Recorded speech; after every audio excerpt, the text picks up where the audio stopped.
नमस्कार दोस्तों, स्वागत है आप सभी को इस वीडियो में। आज हम लोग मेंटल हेल्थ नर्सिंग का आगे का वीवीआई क्वेश्चन देखने जा रहे हैं। जैसे कि हम लोगों ने 55 क्वेश्चन इसका कर चुके हैं और ये आपको नोट्स पीडीएफ ग्रुप में सेंड कर दिया जाएगा। बहुत सारे के पास है, बहुत सारे के पास नहीं गया है, तो उनको भी मिल जाएंगे। और जो कैंडिडेट अभी तक क्लास नहीं ज्वाइन किए हैं वो सारे कैंडिडेट क्लास ज़रूर ज्वाइन कर लीजिएगा, जिससे कि आपको सारे टॉपिक का अच्छा से बेहतर से तैयारी हो सके और आप इसी साल नौकरी ले सके, क्योंकि आपको सारा टॉपिक से स्कोर करना होगा। जितने भी आपका टॉपिक से क्वेश्चन आते हैं उन सारे टॉपिक से आपको कमांड होना चाहिए, तभी आप अच्छा रिजल्ट कर पाते हैं। इसलिए हम लोग सभी टॉपिक को अच्छे से कवर करते हुए आगे बढ़ेंगे। और आप लोग क्लास में अभी जुड़ते हैं, अभी आपको ऑफर भी फेस्टिवल का दिया जा रहा है, तो कम प्राइस पर भी आपको नोट्स क्लासेस सारा कुछ मिल जाएंगे। साथ ही कोई भी वैकेंसी आते हैं या वैकेंसी से रिगार्डिंग उसमें क्या क्या डॉक्यूमेंट्स, क्या क्या ज़रूरी चीज़ें है, वो सारी जानकारियाँ भी आपको क्लास के ग्रुप में मिलते रहते हैं। तो इसके लिए आप लोग ज़रूर क्लास के ग्रुप में इस नंबर पर कॉल करके व्हाट्सअप करके क्लास ग्रुप में ज्वाइन हो जाएगा। तो चलिए हम लोग क्लास को आगे कंटिन्यू करते हैं और हम लोगों का आज का क्वेश्चन यहाँ से शुरू होता है। क्वेश्चन कह रहा है कि लिथियम का सबसे आम दुष्प्रभाव कौन सा है। तो जैसे क्या मतलब क्या इसमें ईसीटी के बारे में ज़्यादा हम लोग पढ़ते हैं। जैसे किसी को मानसिक संबंधित रोग है, विकार है, तो उसमें ईसीटी दिया जाता है और उसी से कुछ उसके रिगार्डिंग क्या क्या दवाइयाँ होती है, क्या क्या दवाइयाँ उसमें दिया जाता है। साथ ही इसमें नर्सों का क्या वर्क होता है, क्या काम होता है, इसका क्या रिस्पॉन्सिबिलिटी होता है इस केस में जब पेशेंट आते हैं जो मेंटल हेल्थ का उसका। तो ये सारी चीज़ें से रिलेटेड ही क्वेश्चन आपको इस टॉपिक से देखने को मिलते हैं, क्योंकि अभी तक आपने जो भी क्वेश्चन देखे हैं। तो चलिए हम लोग ये क्वेश्चन कर लेते हैं। कह रहा है कि लिथियम का सबसे आम दुष्प्रभाव क्या पड़ता है। दौरा, दस्त या त्वचा पर चकत्ते निकलना या कंपन। तो लिथियम का जो सबसे आम दुष्प्रभाव है, लिथियम जो देने पर सबसे काम जो मतलब कि जनरल जो दुष्प्रभाव देखने को मिलते हैं वो कौन सा है, तो कंपन का। क्या है, कंपन इसका जनरल दुष्प्रभाव है। किसके कारण, तो लिथियम के कारण होते हैं। नेक्स्ट क्वेश्चन हम लोग देखते हैं क्या कर रहा है। और हाँ, इस टॉपिक में थोड़ा प्रिंटिंग में ना इसका जो साइज है वो थोड़ा सा कम कर दिया गया था। मतलब कि जैसे उसमें साइज होता है 22, 26, इस तरीके से ये 160 पर साइज पर ही है। इसीलिए इसमें थोड़ा सा आप लोगों को देखने में क्लियर नहीं हो रहा है।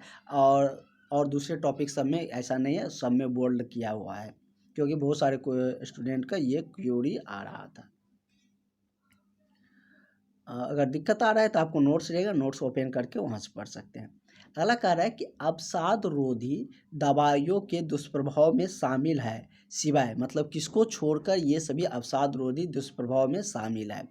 अवसाद रोधी आप को जैसे हमने बताए थे, जैसे कि तनावपूर्ण किसी का जीवन हो जाता है, दुख प्रिय या डिप्रेशन का शिकार होता है, मानसिक स्थिति खराब हो जाता है, तो उसको अवसाद रोधी कहते हैं। तो उस केस में जो अवसाद रोधी के लिए जो दवा दी जाती है उसका क्या दुष्प्रभाव पड़ सकता है।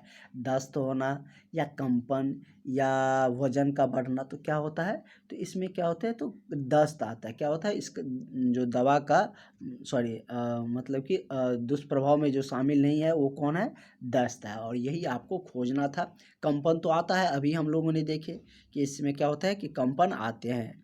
लिथियम इसी केस में दिया जाता है, अवसाद के केस में। तो कंपन आपने देखे, तो कंपन भी होता है, क्षति प्रहर हृदयता भी होता है, वजन का बढ़ना भी होता है, लेकिन दस्त इस केस में नहीं होता। अवसाद रोधी मेडिसिन दवा के दुष्प्रभाव में शामिल नहीं है। तो करेक्ट आंसर आपका ऑप्शन नंबर ए हो जाएगा। अगला क्वेश्चन है, लिथियम क्या है। तो अब ये मत करिए सर लिथियम तो एक धातु है।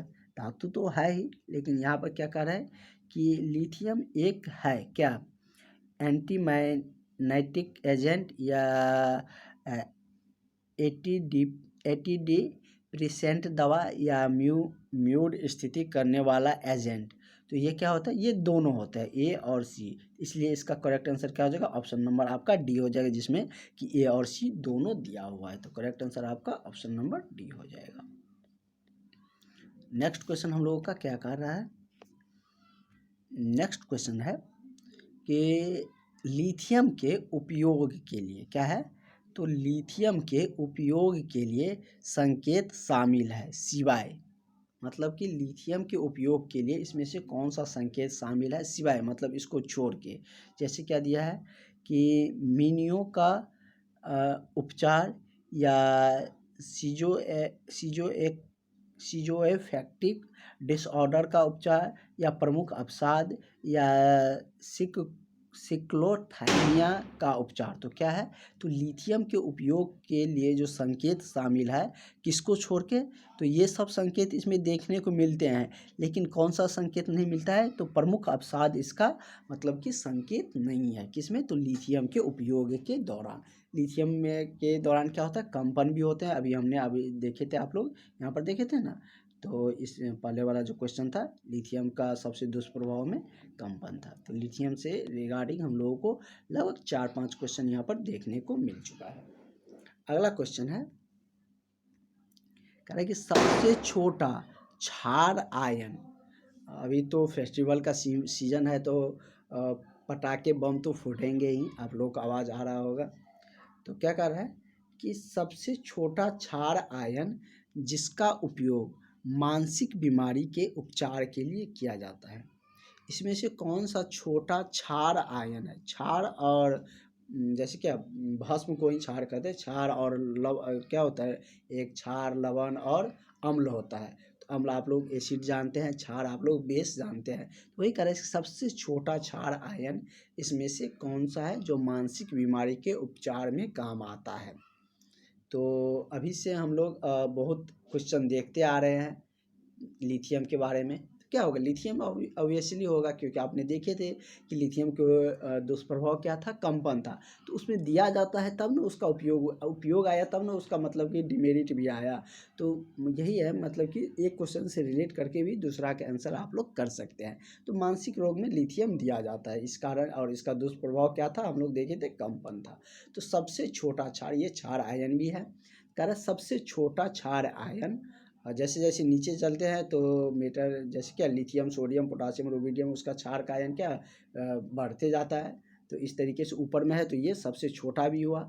तो क्या कह रहा है कि लिथियम ऐसा है जो कि सबसे छोटा क्षार आयन है जो कि मानसिक बीमारी के उपचार के लिए यूज आता है। पीरियडिक टेबल में केमिस्ट्री में आप लोग पढ़े होंगे, हाइड्रोजन, लिथियम, सोडियम, पोटासियम, इस तरीके से आप लोग पढ़े होंगे। अगला क्वेश्चन हमारा क्या कह रहा है, अगला क्वेश्चन कह रहा है कि निम्नलिखित में से कौन सा चयनात्मक सेरोटोनिन, यहाँ पे थोड़ा सा प्रिंटिंग में दिक्कत हुआ, यहाँ पे ऐसा होगा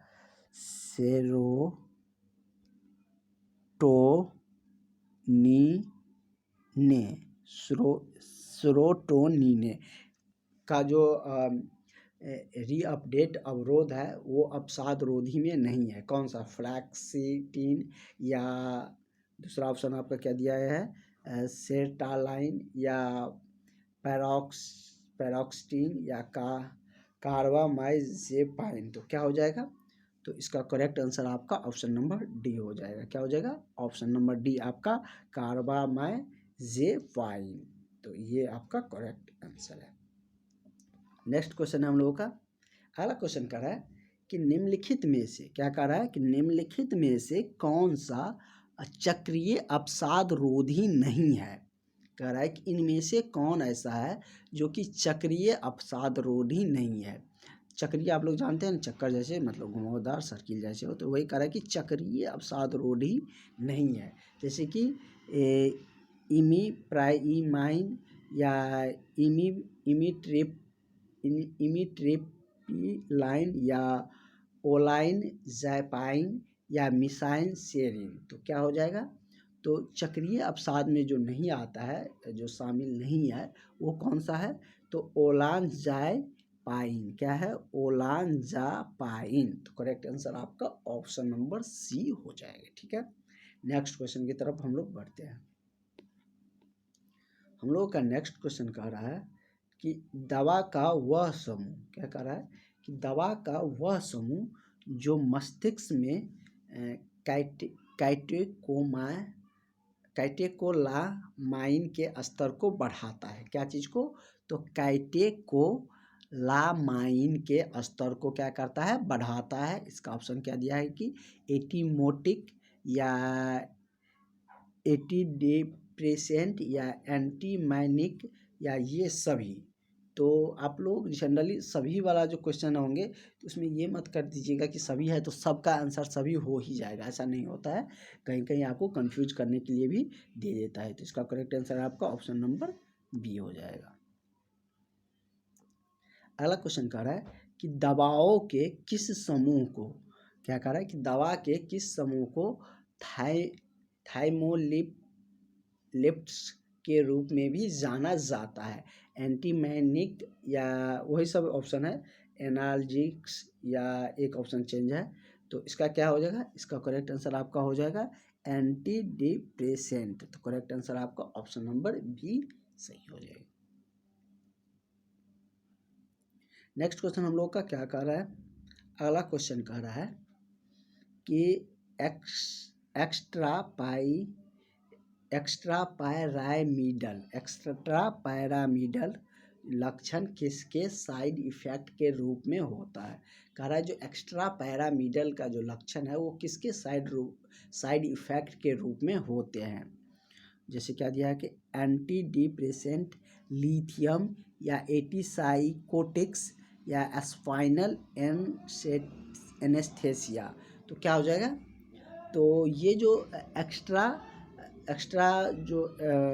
एक्स्ट्रा पैरामिडल्स का जो लक्षण होता है साइड इफेक्ट के रूप में, तो वो क्या होते हैं? तो वो आपका होता है एंटीसाइकोटिक्स में। किसके रूप में होता है?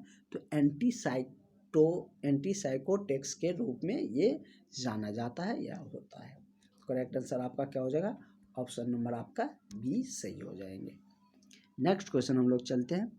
आपका अगला क्वेश्चन क्या कर रहा है?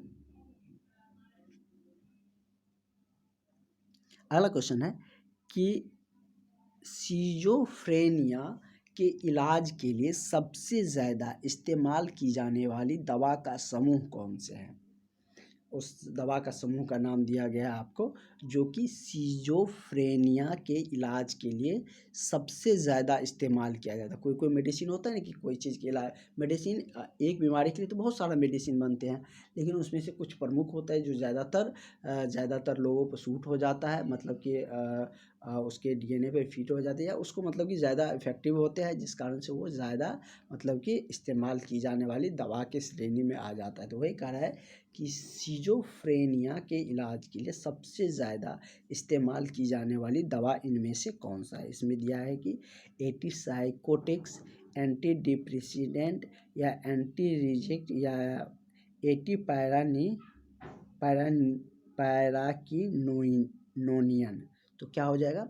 तो सिजोग्राफियन के इलाज में जो सबसे ज़्यादा इस्तेमाल किया जाता है वो क्या है? तो एंटीसाइकोटिक्स है। क्या है? एंटीसाइकोटिक्स दवा का एक समूह है जो कि सिजोग्राफियन के इलाज में सबसे ज़्यादा यूज किया जाता है। ठीक है। और आप लोग बहाली का इंतज़ार कर रहे हैं एएनएम और जीएनएम के सेपरेट बहाली का, क्योंकि जीएनएम का बहाली आया है, एक सीएचओ में आया हुआ है, लेकिन उसमें सर्टिफिकेट मांग रहा है। क्या चीज़ का सर्टिफिकेट? तो सीसीएच का, मतलब कि कोर्स कम्युनिटी हेल्थ का जो सर्टिफिकेट होता है वो मांगा जा रहा है, जो कि कॉलेज के दौरान 6 महीना का करवाया जाता है। तो वो बहुत सारे जीएनएम कैंडिडेट के पास नहीं है, क्योंकि नर्सिंग वाले के पास रहते हैं, बीएससी नर्सिंग वाले के, लेकिन जीएनएम वाले के पास बहुत को नहीं है। तो आप लोग परेशान बिल्कुल भी नहीं होइएगा, जो अप्लीकेबल है वो फॉर्म फिल करेंगे, जो अप्लीकेबल नहीं है, नहीं भर सकते हैं, वो लोग थोड़ा सा वेट कर लीजिए। आप लोगों का सेपरेट बहाली आने वाला है, एएनएम का भी अलग, जीएनएम का भी अलग। उसके लिए आपको कोई अदर सर्टिफिकेट नहीं मांगा जाएगा। जो आपके पास सर्टिफिकेट है उसी में आपका काम चल जाएगा और वही आपसे मांगा भी जाएगा। तो आप लोग थोड़ा सा वेट कर लीजिए, निश्चित रूप से बहुत जल्द आपका जो ये नोटिफिकेशन, फुल नोटिफिकेशन है, शॉर्टली तो आपको जानकारियाँ मिल ही चुके हैं ऑफिशियली नोटिस से। फुल जो नोटिफिकेशन है वो भी आप लोगों को कुछ दिन में देखने को मिल जाएंगे। कह रहा है कि एंटीसाइकोटिक्स दवा की क्रिया का तरीका क्या है? अगला क्वेश्चन क्या है कि एंटीसाइकोटिक्स दवाओं के क्रिया का तरीका क्या है। जैसे क्या दिया है कि वेडोपाइमाइन रिसेप्टर्स को ब्लॉक करते हैं, या वेडोपाइमाइन स्त्राव को बढ़ाते हैं, या वे CSF स्त्राव को बढ़ाते हैं, या ये सभी कार्य है। तो एंटीसाइकोटिक्स दवा का जो दवाओं की क्रिया के जो तरीका क्या है वो पूछ रहा है। तो उसका क्या तरीका है, तो उसका तरीका है कि वेडोपाइमाइन रिसेप्टर्स को ब्लॉक करते हैं। उसका मतलब कि तरीका, उसकी क्रिया का तरीका या उसका फंक्शन क्या है। तो क्या हो जाएगा, इसका ऑप्शन नंबर आपका ए सही हो जाएगा। इसलिए आप लोग कहते हैं ज़्यादातर कॉल मत किया करिए, और व्हाट्सअप करके भी आप लोग क्लास में ज्वाइन कर सकते हैं। और नेक्स्ट क्वेश्चन हम लोग देखते हैं। अगला कह रहा है कि निम्नलिखित में से कौन सा बच्चे में पाए जाने वाला आदत विकार नहीं है। मतलब कि बच्चों में कुछ आदत ऐसे होते हैं जो कि विकार का रूप नहीं है। तो वही आपसे पूछ रहा है, जैसे कि बच्चों को क्या, अंगूठा चूसना, भूलने की बीमारी, या ट्रिकोटिलोमीनियो, या नाखून को चबाना, ये सब जनरली अमूमन देखने को मिलते हैं। तो वही कह रहा है कि इनमें से कौन सा ऐसा बच्चे की आदत है जो कि विकार नहीं है, मतलब कि उससे बीमारी नहीं हो सकता, वो मतलब एक तरीके से बीमारी नहीं है। अंगूठा चूसना भी उसमें आता है, और नाखून चबाना भी विकार में आता है, लेकिन भूलने की जो बीमारी है वो विकार की आदत नहीं है। ये सब आदत क्या, भूलने की बीमारी आदत तो नहीं होती है। ये सब क्या आदत हो सकती है, अंगूठा चूसना, नाखून चबाना, लेकिन ये नहीं हो सकता है भूलने की बीमारी। तो ये क्या हो जाएगा, वही आपसे पूछे जा रहे थे कि बच्चे में पाए जाने वाले जो आदत का विकार नहीं है वो क्या है, भूलने की बीमारी। करेक्ट आंसर आपका ऑप्शन नंबर सी हो जाएगा।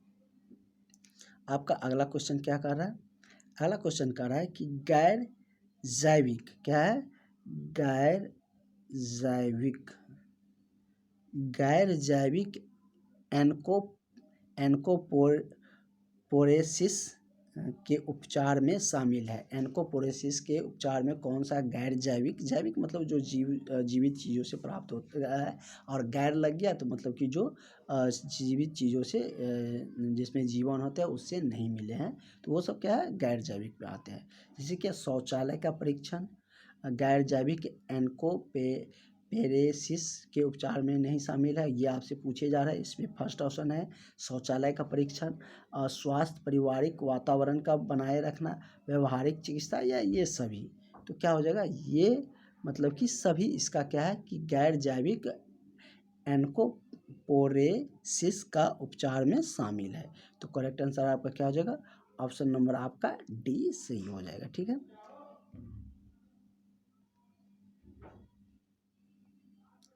अगला क्वेश्चन आपका है कि ये तो हो गया था, नहीं कह रहा है कि अच्छा हम लोग का एक क्वेश्चन 2 बार तो नहीं ना आ गया क्या, नहीं ये दूसरा क्वेश्चन है। इसमें कह रहा है कि गैर जैविक एन्कोपोरेसिस के कारण में शामिल है सिवाय किसको छोड़कर।